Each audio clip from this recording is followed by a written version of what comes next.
Olha, você não vê. O RESP é muito importante, saber fazer um bom RESP é essencial, mas você não vê grandes questões da jurisprudência decididas em RESP, porque o habeas tem um charme, ele tem uma cultura, ele é um instrumento milenar, ele não é um instrumento recursal dentro do nosso ordenamento, ele é um instrumento, né, de tutela da liberdade que estava, né, 1000 anos atrás já existia em alguma medida lá os ingleses, e que depois avança, que está na nossa construção constitucional, que é atacado nos períodos de ditadura, que é suprimido. Sim.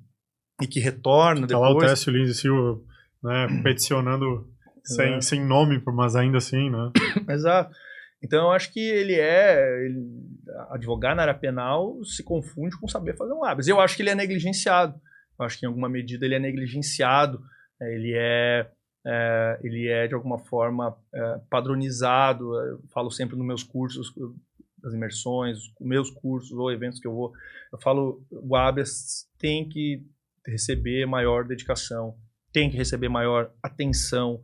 Ele não pode ser uma cópia do pedido de revogação de prisão, ele não pode ser um copia e cola onde você só muda o nome do caso. O habeas exige impugnação específica, você tem um ato coator que tem que ser desenhado, diferente de uma apelação, que embora também exija uma técnica extrema, mas na apelação, em regra, você faz uma impugnação geral das teses e leva a matéria para o tribunal vai reavaliar, é um juízo... Tem espaço. Né? Um juízo revisor que vai analisar em regra a dosimetria e tal, mesmo que que a gente vê às vezes concessões de ofício. Agora o habeas, embora também permita concessão de ofício, exige uma impugnação específica da ilegalidade, né? Você pega decisões que decretam preventiva de 10, 15, 25 páginas, 25 páginas, 30 páginas, quando tem uma grande operação, você tem que individualizar qual é a parte exata que você não concorda, qual é o trecho, facilitar a vida do assessor, facilitar a vida do desembargador, do ministro. Já que estamos falando de termos técnicos assim, na construção do HC, quais são as principais características que tu vê assim, para o acerto de um habeas corpus? Assim? Para quem está nos ouvindo, pensar, cara, olha, preste atenção nesses pontos. Vamos lá. Primeiro, objetividade. Os tribunais recheados de demanda. A gente está vendo o ministro reclamar da quantidade de habeas corpus, né? Exato. Todos assoberbados. No fim, acaba sendo culpa sempre da advocacia. Né? Exato. Acho que não é a advocacia que tem que pagar essa conta. Acho que acaba sendo uma resposta à quantidade de decisões controversas que descumprem a jurisprudência dos tribunais superiores, que obrigam a advocacia a reagir e bater na porta dos tribunais superiores, especificamente. Mas acho que, primeiro, o habeas tem que ser objetivo para isso, para ser lido. Eu brinco, quando você faz um habeas de 30, de 40, 50 páginas, você sabe que ele vai ser lido o começo e o fim, os pedidos, então é isso. Né? Porque a velocidade com que ele chega, ele precisa ser respondido, né? Exato, e vamos lá, vamos ser pragmáticos. Os assessores trabalham por meta. Eu honestamente, assim, eu acho que se o advogado tiver noção de como é que funciona um gabinete, metade do trabalho já muda. Exato. Acho que fazer esse giro, né? Essa pivotar, né? Girar no próprio eixo e olhar de uma outra direção, faria ele ter essa noção. Que os assessores têm metas, né? O desembargador, o ministro, ele fala, olha, você tem lá tantas decisões para fazer. E ele recebe ali 8, 9 habeas, vamos pensar aqui, em determinado período.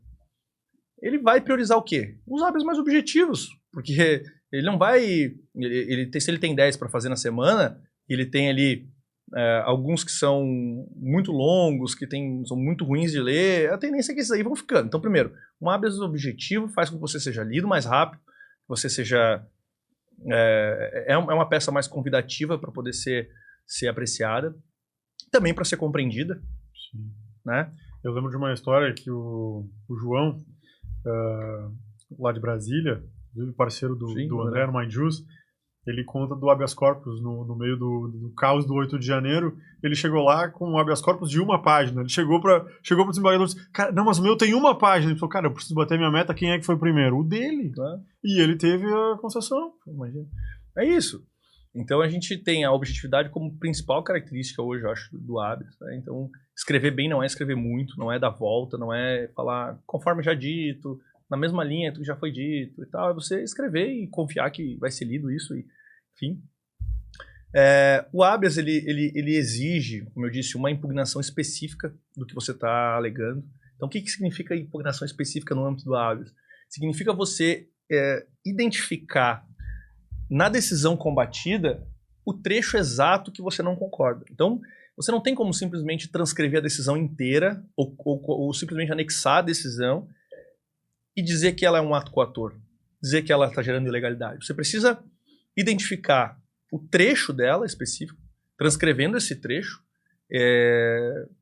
e comparando ele com um dispositivo que é um dispositivo relativamente novo, sobretudo nos habeas de defeito de fundamentação, que é o maior percentual de concessões dos tribunais superiores em razão de defeito de fundamentação, que é o artigo 315, parágrafo 2º do Código de Processo Penal, que estabeleceu uma metodologia decisória, ou seja, os incisos 1, 2, 3, 4, 5, 6, que é a mesma redação exata do 478 do Código de Processo Civil, salvo engano, alguma coisa assim, que traz o que não se considera uma decisão bem fundamentada. Então o legislador ele estabelece 6 incisos que ele fala, olha, não se considera uma decisão bem fundamentada quando o juiz simplesmente cita termo de lei sem fazer referência ao caso, quando o juiz junta jurisprudência que não tem relação com o caso.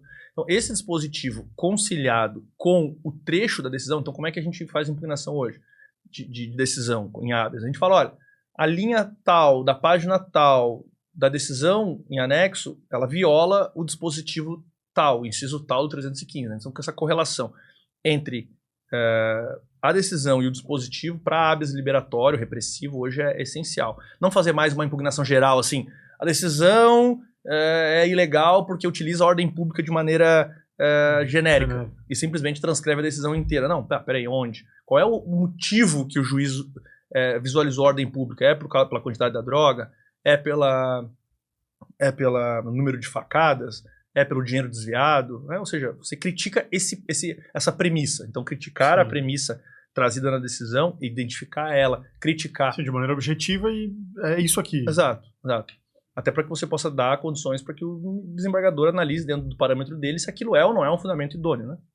Então, acho que, vamos lá, peça objetiva, impugnação específica e fundamentada no 315, parágrafo 2º, é uma estratégia essencial no habeas liberatório. Uma abordagem jurisprudencial mais estratégica. O que a gente faz hoje no Brasil? A gente não é um país que tem tradição na utilização de precedentes, a gente não sabe lidar com precedentes. Em regra, o que a gente faz? A gente faz a peça, deixa um buraco na peça e procura um julgado que se encaixe naquilo ali. Sim. O que é totalmente contrário a um trabalho de precedentes. Trabalho de precedentes, você acha primeiro o caso, sim, que se enquadra no... Que é paradigma. E aí você constrói o seu requerimento em cima daquele precedente. E isso exige muito mais tempo de pesquisa. Né? A gente tem essa mania de... eu brinco, às vezes eu quando estagiário, o chefe falava, olha, procura um precedente de revisão bancária aqui. Aí você lá ficava tão eufórico quando achava o precedente que às vezes pegava até o precedente errado, que era contra o seu próprio interesse. Porque você via na ementa ali as palavras, e a ementa às vezes ela te induz a erro, e você colocava na peça um precedente que era contra. Isso acontece muito. O corpo do...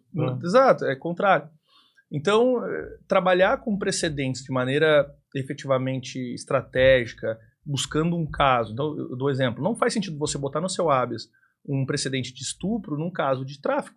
Não faz sentido você botar um precedente de lavagem de dinheiro num caso de estupro, porque você está utilizando motivos determinantes da decisão, né, ou seja, ratio decidente, o motivo de decidir, totalmente diverso daquilo que você está enfrentando. Eu sempre também brinco e falo nesse sentido. Não adianta você estar num processo de tráfico de drogas em que seu cliente é reincidente, acusado de integrar organização criminosa, preso com arma, com grande quantidade de droga, e você juntar um precedente de um menino primário com 50 gramas de maconha, enfim, preso em casa, tal. Você não tem nenhuma característica de qual que é o sentido de você juntar um precedente? Constranger no bom sentido, né? Ou seja, dar um referencial de que a corte já decidiu. Siga por esse caminho. Né? Para que a corte, exato. Agora, para você fazer isso, você tem que apresentar precedentes adequados, que têm né? adequação. Então, o mesmo crime, mesmas condições pessoais. Cara, se é primário, pode ser primário, se é reincidente. Droga, quando é tráfico, que é muito comum, a substância é semelhante, não adianta você fazer um habeas no processo de cocaína juntando um precedente de maconha. Ou seja, você tem parâmetros diferentes de periculosidade, de percepção de risco, de gravidade. Né? Então, acho que tudo isso faz com que você caminhe aqui. Obviamente, precedentes de tribunais ou do próprio tribunal ou de tribunais superiores, então também acho um erro você juntar precedente de um outro estado ou muito antigo. Não faz muito sentido quando você está trabalhando em segundo grau, TRF ou TJ, salvo se for uma coisa muito inovadora, de vanguarda, que você queira dizer, olha, o tribunal não tem uma decisão anterior. Né? Exato. Mas em regra, se você pesquisar bem, vai ter alguma coisa no seu tribunal. Claro que se for uma coisa que nunca o tribunal decidiu daquela forma. Então, vamos lá. Objetivo, impugnação específica com 315, jurisprudência atualizada, enfim, adequada. E acho que, em regra geral, você fazendo isso aqui, você já sai com habeas com chances aí de mais chances de êxito do que o comum, né?